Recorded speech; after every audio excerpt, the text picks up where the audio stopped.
이번 시는 윤선도의 견회요입니다.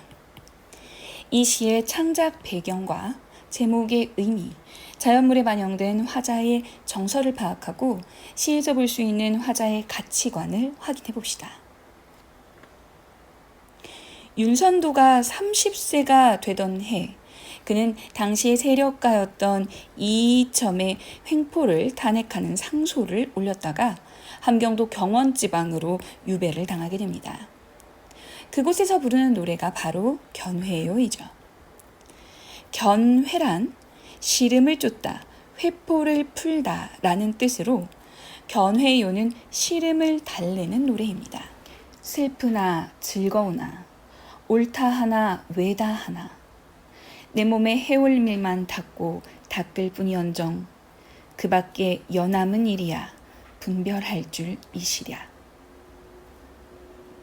슬프나 즐거우나 남들이 옳다고 하나 그르다고 하나 어떻게 말하든 나는 나의 신념대로만 행할 뿐 결국 귀향을 가든 죽음을 당하든 나는 알 바 없으니 불의와는 타협하지 않겠다라는 윤선도의 의지가 드러나고 있습니다.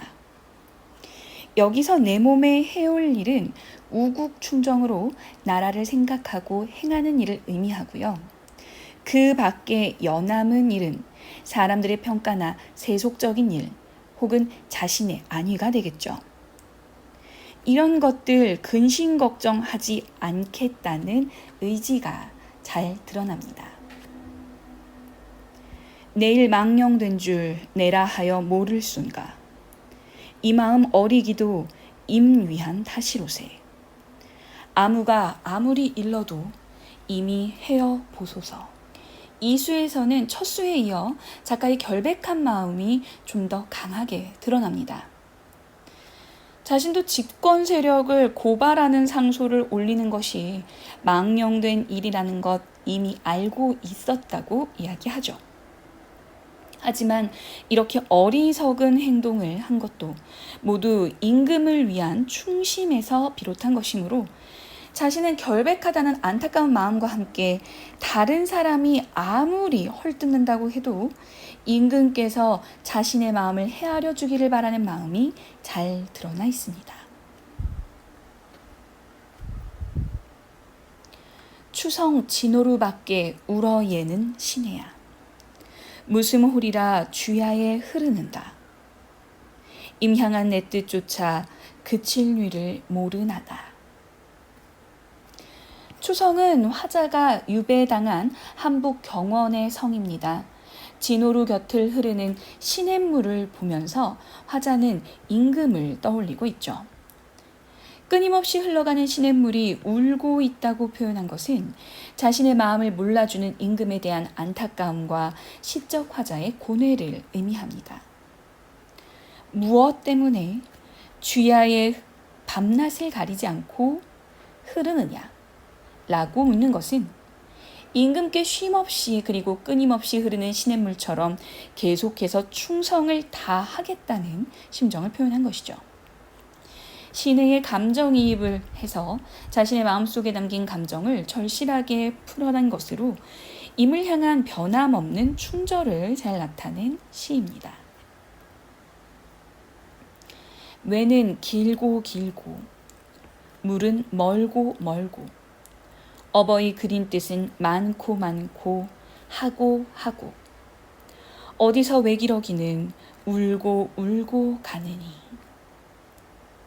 넷째 수는 작가가 부모를 그리워하는 마음과 임금을 그리워하는 마음이 중첩되는 부분입니다. 산과 물 같은 장애물 때문에 어버이를 보지 못하고 그리워만 하는 마음이 쌓여가고 있죠.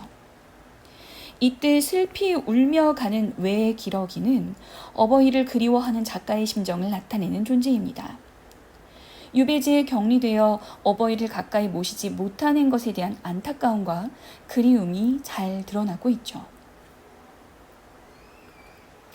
어버이 그릴 줄은 처음부터 알았마는 임금 향한 뜻도 하늘이 삼겨시니 진실로 임금을 잊으면 그 불효인가 여기노라.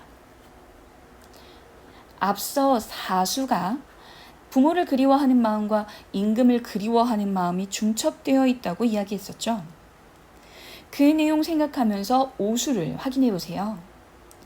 어버이를 그리워하는 마음은 누구에게나 있는 당연한 것인 줄 나도 처음부터 알고 있었습니다.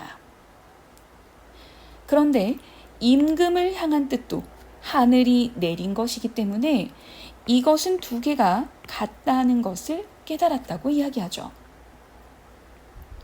앞서 사수에서 어버이를 그리워했던 것을 생각하면 작가는 부모에 대한 간절한 마음과 임금을 향한 변함없는 충성심은 결국 같은 것이다 라고 이야기하며 연군의 정을 드러내고 있습니다. 그렇기 때문에 임금을 잇는 것은 결국 어버이를 잇는 것과 같으며 그것이 바로 불효라고 말하는 것이죠. 유배지에서의 정회를 다루고 있는 이 노래는 1에서 3수까지는 변함없는 충성심과 자신의 결백을 이야기하고 4수에서는 부모님에 대한 그리운 마음, 그리고 5수에서는 이를 통합하는 방식으로 시를 전개하며 임금에 대한 변함없는 충성심을 노래하고 있습니다. 이러한 군사부일체 인식은 당시의 유교적 이념을 잘 보여주는 것으로 지식인으로서 올바른 행동과 개혁 의지를 가지고 있는 윤선도의 모습을 살펴보게 합니다. 여기까지 윤선도의 견회요였습니다. 고생하셨어요.